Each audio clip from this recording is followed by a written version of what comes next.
el contacto con la licenciada Virginia Gawel, hablando de temas que tienen que ver con el comportamiento humano, y la recibimos con mucho placer, y la recibe el mundo también, además de la gente de Argentina.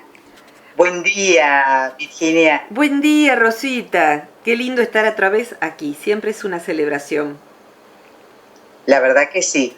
Y vos sabés que esto se nota en el impacto que ha ocasionado esta columna en gente que nos escucha desde diferentes puntos del planeta. Eso es muy, para mí, es doblemente lindo. Primero porque, bueno, sentir que sirve lo que uno hace es bueno, lo que nosotros hacemos a través de este espacio. Pero también porque, ¿sabes? Mucha gente tiene a veces con las noticias que nos invaden desde los medios, la sensación de que el mundo es una desgracia redonda.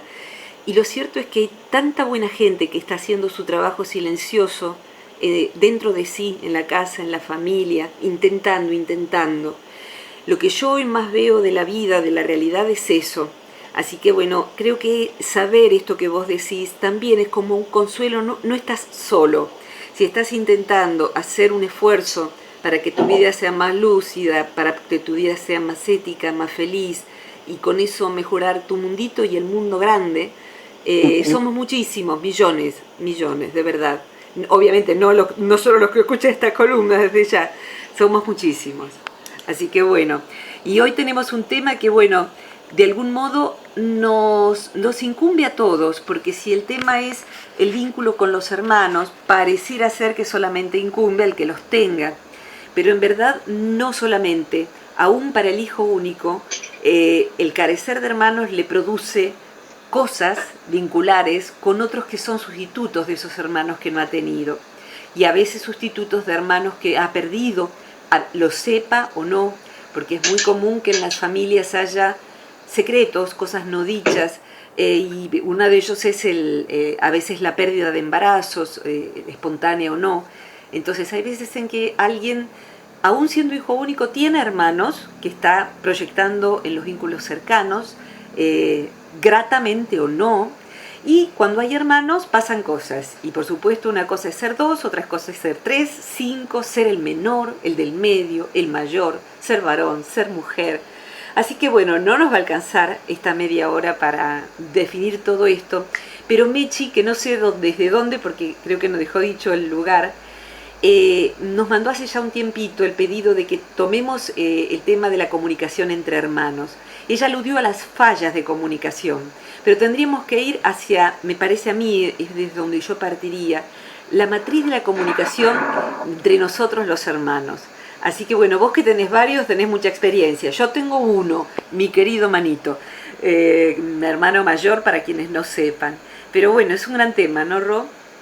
La verdad que sí, Virginia. Yo siempre consideré, porque soy de una familia grande, que entre hermanos siempre hubo problemas de comunicación. En verdad es muy difícil que no los haya, y si no los hay, casi siempre es porque ha habido el trabajo intenso, por lo menos de uno de ellos. O bien, si nunca los ha habido, porque a veces hay familias donde hay muy escaso nivel de conflicto interpersonal, sucede, juro que sí.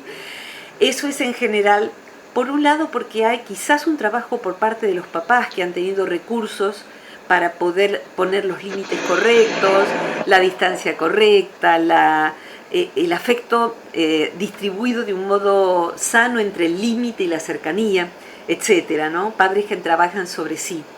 Y también yo quisiera, no quisiera dejar de mencionar un aspecto que la psicología transpersonal, al incluir el concepto de espiritualidad, subraya la posibilidad, y creo que hay que abrir la mente también hacia eso, es saludable abrirla, a que quizás no nacimos porque sí o por casualidad en cualquier familia. O sea que, como solemos decir, no hay casualidad en la vida. Quizás tampoco sea casual que nos toca esa familia armónica, con líos de tal naturaleza, de tal otra, con conflictos entre hermanos, que es donde hoy nos focalizamos, o como sucede, por ejemplo, hoy, gracias a Dios, en mi familia, constituida hoy por mamá, mi hermano y mi mamá, pero antes por papá, hemos sido y seguimos siendo un gran equipo de amor, en donde cada uno acude a lo que el otro necesita, donde nos comunicamos el cariño, donde vemos cuando hay una aflicción de poder aliviar al otro. Entonces, bueno, hay una comunicación sincera, afectuosa y de mutuo soporte. Y eso en verdad es a lo que creo que todos aspiramos a apuntar. Eso no es gratis, o sea, ha habido mucho trabajo también por parte de cada uno de nosotros. No es por generación espontánea. Cada uno ha hecho su trabajo. Los papás, mi hermano, yo, todas personas complejas, todas personas con historias y dolores y caracteres a domesticar, cada uno con nuestra idiosincrasia propia a domesticar. O sea, hay veces en que algo se presenta como una conflictiva interpersonal, o sea, entre la otra persona y yo, pero en verdad está reflejando un conflicto intrapersonal. Yo, conmigo mismo, que no he podido resolver. Entonces, por supuesto que voy chocando con el mundo porque mi rueda está ovalada en vez de redonda. Entonces hace ruido cada vez que toca la parte de arriba o de abajo del óvalo. Y eso es el conflicto con un hermano, el conflicto con alguien de afuera, con la pareja, con los hijos. Pero bueno, hoy restringiéndonos al tema de los hermanos van a definir buena parte de nuestra identidad. O sea, me gustaría redondear la introducción así. Los estudios de psicología transpersonal, que es la que hace confluir los conocimientos de Oriente y Occidente, la meditación, las neurociencias, el trabajo sobre las emociones que han hecho psicologías que existen desde 2500 a 5000 años atrás, o sea que tenían las mismas emociones que nosotros, los mismos líos, y nos han legado prácticas que son para la vida cotidiana. Y en la relación con los hermanos, sobre todo cuando hay conflicto, un punto muy importante a tener en cuenta, Rosita, es saber que cuando empezamos a andar por este mundo y ejercer eso tan difícil que es ser un humanito, como suelo decirlo así, modestamente, tratar de ser un humanito lo más ordenado posible, lo más autogestionado posible, esa es una tarea muy grande.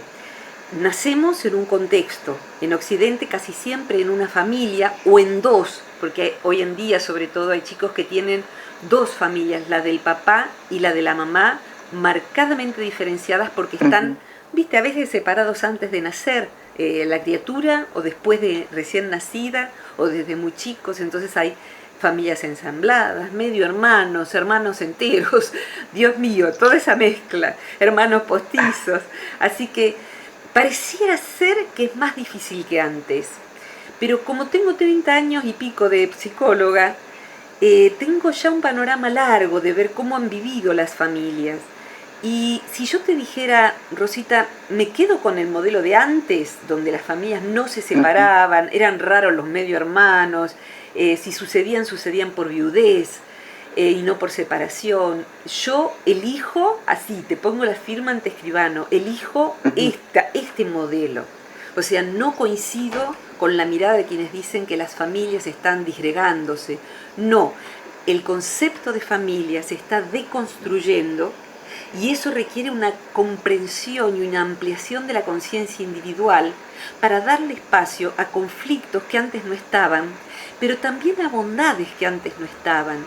O sea, tener dos familias, dos casas, implica a veces contar con más libertad y una posibilidad de tener una identidad más amplia, curiosamente, que quien se ha criado en una única referencia, papá, mamá, hermano, hermana, punto. Entonces, el punto no está tanto, el tema no es tanto si hay o no separaciones, viudez, hermanos, medio hermanos, sino, como siempre, ¿qué hacemos con esa circunstancia que nos toca vivir? Y la alternativa básica es, ¿trabajo con ella o pienso que la culpa la tienen los demás? O siento al revés, que la culpa la tengo solo yo, que soy una porquería miserable, desgraciada, que no tendría ni que haber nacido, así en el extremo. Entonces yo, si no fuera la basura que soy, entonces todo andaría mucho mejor. Porque tenemos también un nivel de autoodio muy grande y de victimización muy alto. Son dos extremos. Si me pongo en el medio, empiezo a poder ser alguien que hace algo. Y si los demás de mi familia no trabajan, Virginia, y si a mi hermano no le importa nada y tengo que hacer todo yo, todo esto que vos decís, yo sola y le paso los audios y no los escucha, bueno, trabajá vos sola o vos solo, porque eso ya va a ser más del 50% de ganancia. Y que a veces cuando una persona, la que toma más conciencia de lo que está pasando, empieza a hacer algo, al otro le empieza a pasar algo. Alguna vez en otra columna, Rosita, hemos dicho esto de que dijo una vez una paciente, que se dio cuenta de que un vínculo es un ping-pong, tomemos el vínculo entre hermanos. Y ella dijo, ¿y si el otro dice pin y yo no digo pon? ¿Qué pasa, no? Si el otro reacciona como siempre, pero yo no reacciono como siempre, ¿qué va a pasar? Y a largo plazo, y a mediano plazo, y a corto plazo va a pasar algo diferente. Y tengo muchas posibilidades de que esa diferencia corra a favor a corto, largo, mediano plazo. Así que eso sería como el centro, Ro. No sé si querés ayudarme con alguna pregunta. Sí, siempre me pregunté cuál es el rol que juegan los papás cuando hacen diferencias entre los hijos que son notables y hasta qué punto uno se hace cargo de eso cuando ya es adulto y de qué manera debe trabajar esos puntos que nos crean el conflicto entre los propios hermanos. En principio te daría una respuesta un poquito como el inicio, antes de ir a la tanda, y luego la seguimos porque es muy importante este tema. Hay una parte que depende del trato de los papás, sin duda. Y hay algo que es escandaloso que yo lo diga, pero es así. Es natural que haya preferencias en los papás. O sea, los papás, ¿sabes? Muchas personas han olvidado que son personas además de papás. Claro. Y yo, como muchos saben, he elegido en esta encarnación no tener hijos, pero he tenido muchos gatos, perros, salvando todas las distancias.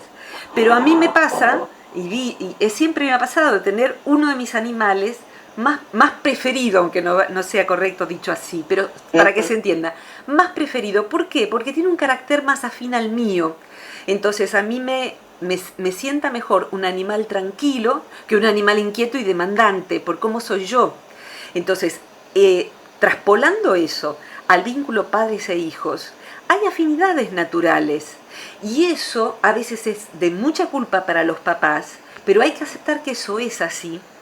Y de mucha pena, mucha tristeza, mucho enojo para los hijos, hasta que por ahí le toca ser papás y se dan cuenta de que les toca, entonces, que sea así. Entonces, que haya afinidades más cercanas es inevitable.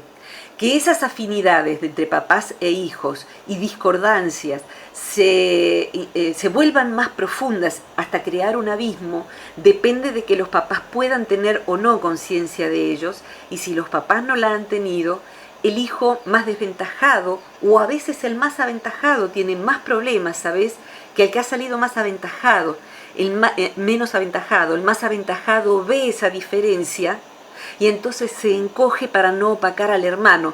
Tomemos así como si fueran dos para que sea más fácil.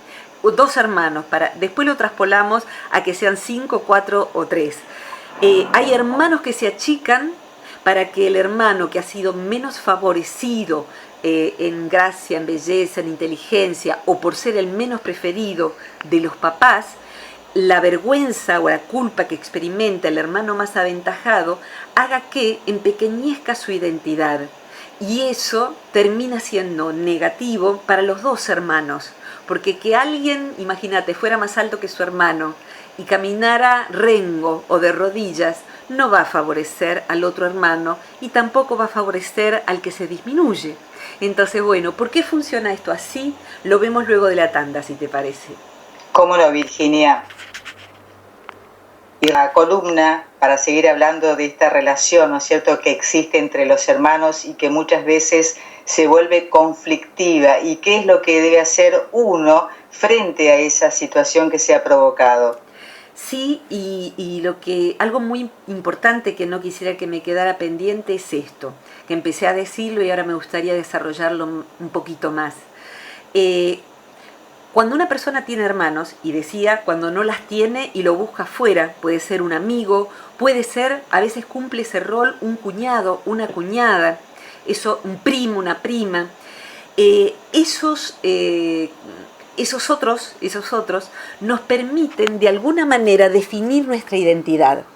Decíamos recién, imaginemos que son solo dos. De hecho, yo puedo decirlo porque sé que mi hermano no tendría problema en que lo dijera porque estoy hablando de mí. Mi hermano y yo tengo un hermano 4 años y medio mayor que yo. Mi hermano deseaba desesperadamente tener una hermanita y quería una hermanita, no un hermanito.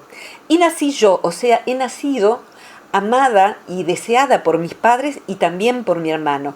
Les aviso, esto no implicó que no tuviéramos problemas o que mi vida no haya tenido las desgracias que todo el mundo, ¿eh? Así que si me envidian, paren ahora, reseten y vuelvan para adelante. O sea que no es que, miren qué feliz le tocó a esta y a mí me toca esto otro.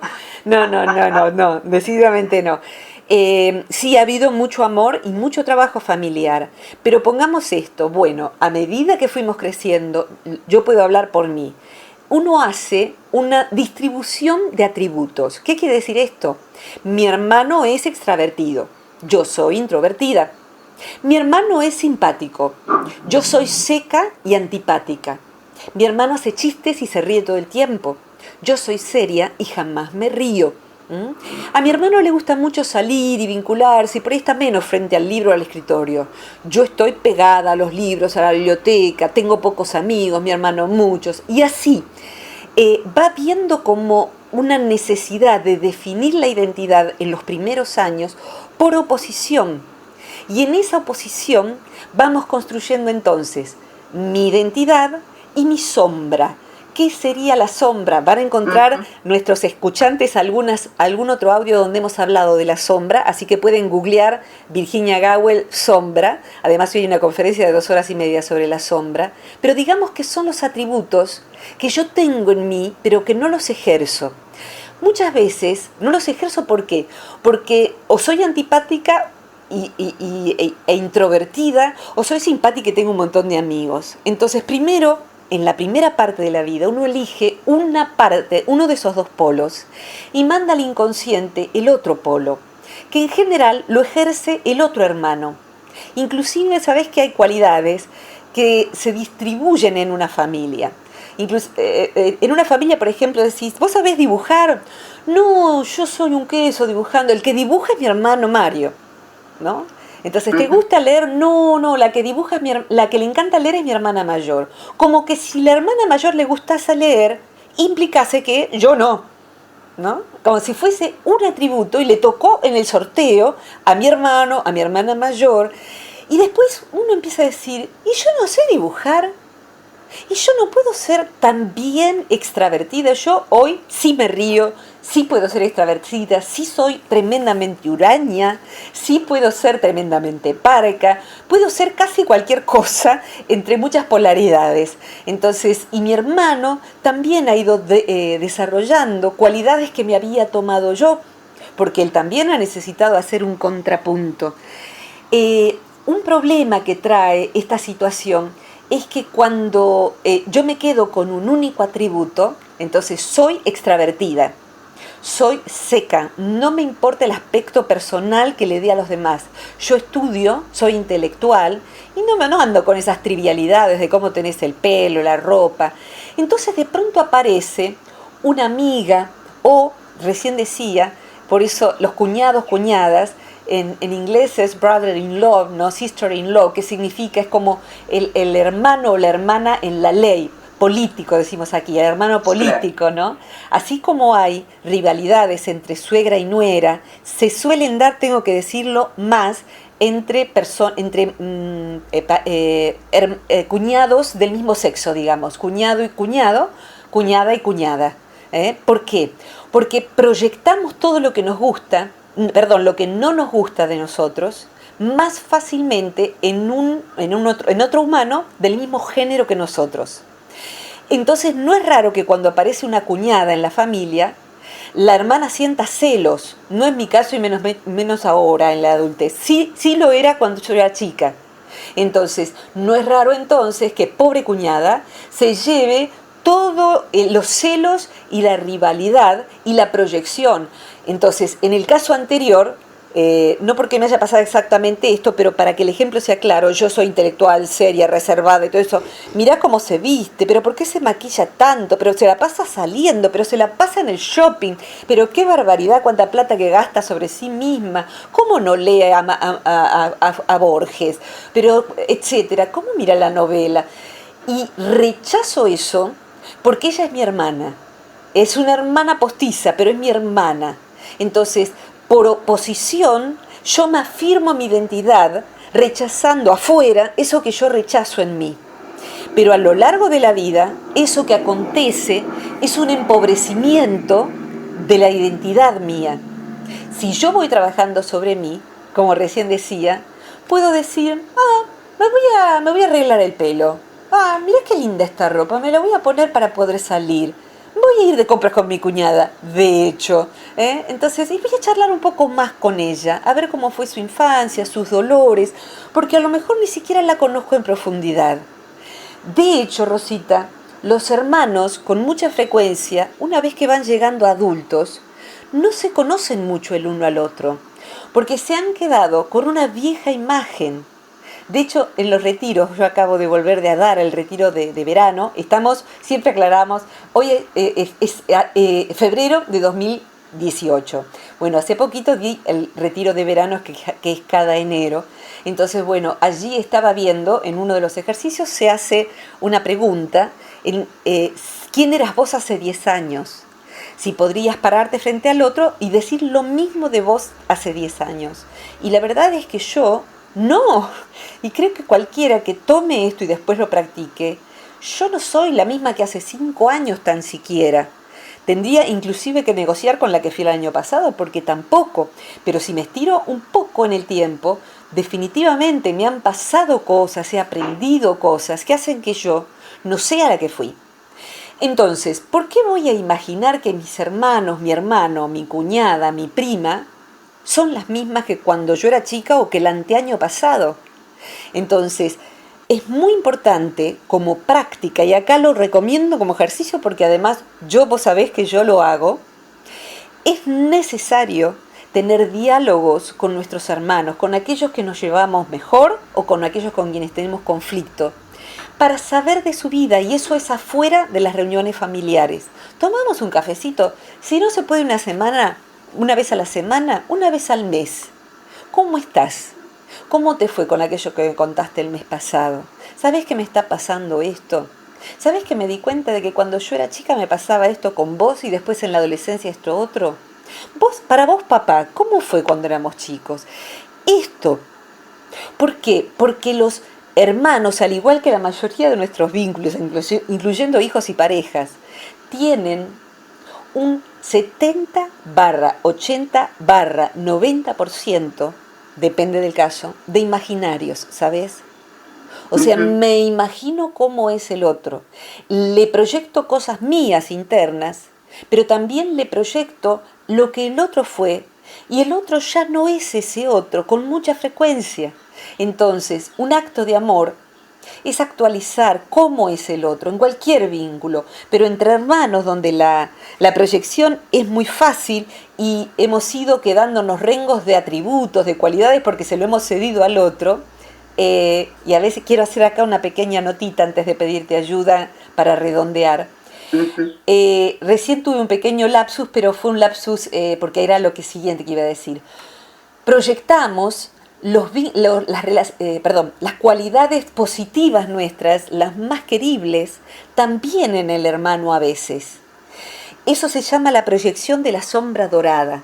Entonces, por ejemplo, a mí me pasaba, como mi hermano era bastante mayor, y di que hablar que fuera mucho mayor, simple. Yo hoy en día sé chiflar, y no lo voy a hacer porque dejo sordos en la radio a todos. Pero en mis cursos, cuando se hace un ejercicio y todos quedan hablando y pedí silencio, yo suelo chiflar como en el campo. Pero al principio mi hermano chiflaba y yo no. ¿Por qué no? ¿Porque era tonta? No, porque era más chiquita. Pero yo sentía que era porque era tonta. Él miraba las letras y yo miraba y eran como hormiguitas. Yo recuerdo todavía cómo era mirar lo escrito y ver como hormiguitas quietas y no saber cómo mi hermano sacaba palabras de ahí. Entonces, ¿qué pasaba? Yo era desarrollada, no, era chiquita. Y así con todo, mi hermano tenía entonces obviamente destrezas que yo no tenía porque simplemente era menor. Entonces, hay veces, para mí mi hermano, y ahora es lo más mi hermano, como se dice en la Argentina, es admirable, adorado, porque tiene un montón de talento, porque es muy buena persona, porque yo lo conozco y porque está clara su identidad y la mía. Entonces no hay una proyección, una idealización. Pero hay veces en que, en los vínculos de hermanos, al proyectar eso que se llama la sombra dorada, las mejores cualidades nuestras, en el otro, nos privamos nosotros de ella y hacemos que finalmente, hay ruidos caseros hoy, disculpen, pero son inevitables, pero bueno, son parte de la atmósfera de nuestras columnas. Ya sé que a la gente que nos escucha les gusta ir siguiendo esto bien casero. Necesitamos volver a ver al hermano idealizado. ¿Por qué? Porque el hermano idealizado, ser idealizado es muy pesado. Le caben responsabilidades demasiado altas al hermano idealizado. Y por otro lado nos quedamos con algo muy triste, que es sin el hermano real. Entonces necesitamos conocer otra vez a nuestro hermano. Y si somos nosotros el hermano idealizado, contarle al otro nuestras dificultades, nuestros defectos, para poder tener un vínculo lo más real posible, con la menor cantidad de proyecciones posible. Todo esto tiene importancia también en otro, solo las menciono para redondear. Hay hijos en una familia que cargan con un muerto, o sea, se espera que sea el hijito muerto, o el hijito cuyo embarazo no aconteció, o el hermano muerto de la mamá, un tío que murió y que encima el chico carga con el nombre del tío muerto o del abuelo Felipe. Entonces, bueno, a veces entre hermanos hay alguien que, además de ser nuestro hermano, pobrecito, le toca el rol de ser otra persona que no es él. Y va a tener que hacer una larga tarea para dejar de ser el muerto. Así que anoto yo, a pedido de mí, en tu lista, dejar de ser el muerto, se llama la columna. Lo pide Virginia Gawel de Oppendorf. Dejar de ser el muerto se llama la columna. Rosita, más o menos esto. Sí, Virginia, estaba pensando lo siguiente. A ver.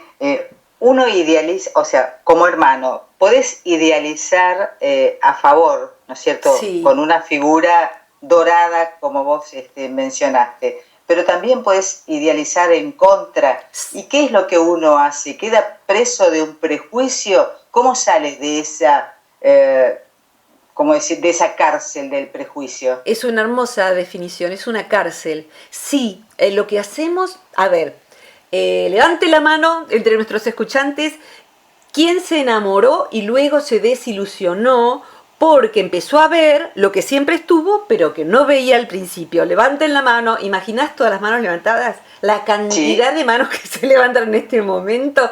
Bueno, y entre los que escuchan después en diferido, bueno, yo también tengo la mano levantada.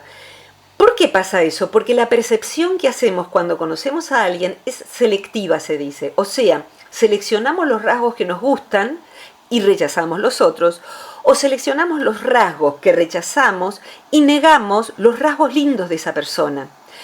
Por eso cuando nos enamoramos, todos los demás que ven nos dicen, pero mirá que es esto otro también. O sea, nos divorciamos o separamos por las mismas razones que, contrarias a las que nos enamoramos, que siempre estaban ahí, pero que nosotros elegíamos no ver, negábamos. Es otro tema, claro, ¿no? La negación. Entonces, el famoso amor es ciego, ¿no? El amor es ciego y también el odio es ciego, con mucha frecuencia. O sea que hay, con mucha frecuencia, yo diría, hay que revisar todas las personas que aborrecemos, que rechazamos, y si es entre hermanos, con mucha más razón, porque estamos ligados a ellos para siempre.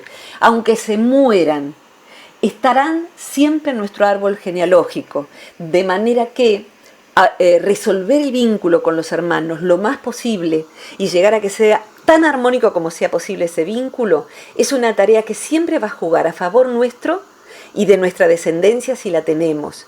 Pero tenemos que saber entonces que vamos a deformar la percepción del otro y que además el otro se relaciona con alguien que no soy yo, salvo que hagamos el trabajo de que yo lo anoticie de que yo soy yo y no el que el otro imagina, el que proyecta una imagen de mí que no soy yo. Charlando con mi hermano de adulto, me ha dicho, yo nunca me hubiera imaginado que vos tenías tal rasgo o que tal otro, inclusive rasgos no muy lindos que no sabía el que yo que tenía y que sí, yo los hago confesos o partes de mi historia que él no imaginaba. Entonces, yo prefiero que él me vea real y no como la chica que tenía todo 10 en el boletín. Yo me he mandado muchas equivocaciones, malas elecciones de vida, de vínculos, básicamente no desde la ética, pero sí errores de vínculos que si él no lo sabe, parece que tiene una hermana súper no sé qué. Y la verdad es que no, me sacaba 10 en la escuela porque tenía faltas de habilidades en la comunicación también, que él tenía muchísimo menos que yo. O sea, yo era mejor alumna porque era peor vinculándome que lo que él era. Entonces él pasaba más tiempo vinculándose. Por eso por ahí estudiaba menos, pero es tan inteligente como puedo serlo yo. Entonces, pero esa rectificación hay que ir haciéndola a medida que uno va creciendo, en todas las edades, y nunca es tarde. Virginia, si yo tengo 70 años, hacela ahora. Y ya murió mi hermano, hacela ahora igual. Andá sacando conclusiones, para aunque sea ver al hermano o la hermana que ya no está, de la mejor manera posible, y ver si te agarraste un hermano al que odiar, que si es tu cuñada o la vecina de enfrente. Entonces siempre está bueno hacer una revisión, porque la sabiduría genera una vida más feliz, más completa. Y pensaba en esto también, en la decisión que toma uno desde su persona, en poder resolver el conflicto para sentirse también internamente mejor. Totalmente, porque básicamente en esa elección, como si fuera ropa, ¿no? Yo me pongo esto, vos te pones lo otro. Cuando no es ropa y los dos podemos tener la misma cualidad, los dos sabemos dibujar, los dos hemos ampliado la identidad. O sea, cuando yo me reconcilio con ese hermano con el que estoy peleada internamente y externamente mucho mejor, y cuando yo puedo asumir atributos, inclusive un hermano cascarrabia y yo no, yo soy siempre, trato de agradar, por ejemplo. Y bueno, a lo mejor si tomo el atributo de cascarrabias, puedo poner límites, porque si yo siempre quiero agradar lo más posible, es que me pasen por encima. Entonces, tomo ese atributo y lo pongo a jugar a mi favor. Siempre va a redundar en una ampliación de mi identidad. Así que bueno, comunicarse mejor con los hermanos es entonces comunicarse consigo mismo mejor y viceversa. Claro que sí. Virginia, como siempre, esto va a ser un placebo, ¿así se puede decir? Sí, por lo menos para ir aliviando, saber que si alguien está sufriendo hoy porque tiene un vínculo doloroso o interrumpido con un hermano, es como un placebo, en tanto que puede, por ahora, aliviar sin ser la medicina total, pero después puede ser la medicina total en un vínculo. Y me va a encantar que nos cuenten. Así que bueno, por un lado yo doy el sitio web del Centro Transpersonal de Buenos Aires, que lo pueden googlear así, y allí van a encontrar una columna que dice material gratuito, con todos los audios que hemos hecho con Rosita, y hay además videos y textos. ¿Y querés dar el teléfono de la radio para que la gente pueda desde cualquier lugar del mundo proponer temas para las columnas, Rosita? Sí, cómo no, Virginia. Hay muchísimos temas propuestos de todas maneras, así que van a tener que hacerse o armarse de paciencia. Es más 549 23 23 52 6497. Perfectísimo. Y quien no terminó de escucharlo, esta columna va a estar subida a internet hoy. Así que lo van a poder reescuchar, inclusive en el muro del Centro Transpersonal de Buenos Aires o en el mío, que todos los días comparto textos, que esto raramente lo digo, en el muro de Virginia Gawel, G de gato AWEL, van a encontrar que pueden poner me gusta, textos todos los días para acompañar el proceso de cada uno. Así que bueno. Y le agradecemos a Mechi, que ha propuesto este tema, y ella es de Ciudad Autónoma de Buenos Aires. Muchas gracias, Mechi, muchas gracias, Rosita, muchas gracias a todos los que nos acompañan con esta columna. Gracias, Virginia. Hasta la próxima, te abrazo, corazón, te quiero. Igualmente. Beso grande, gracias. Hasta pronto. Hasta prontito.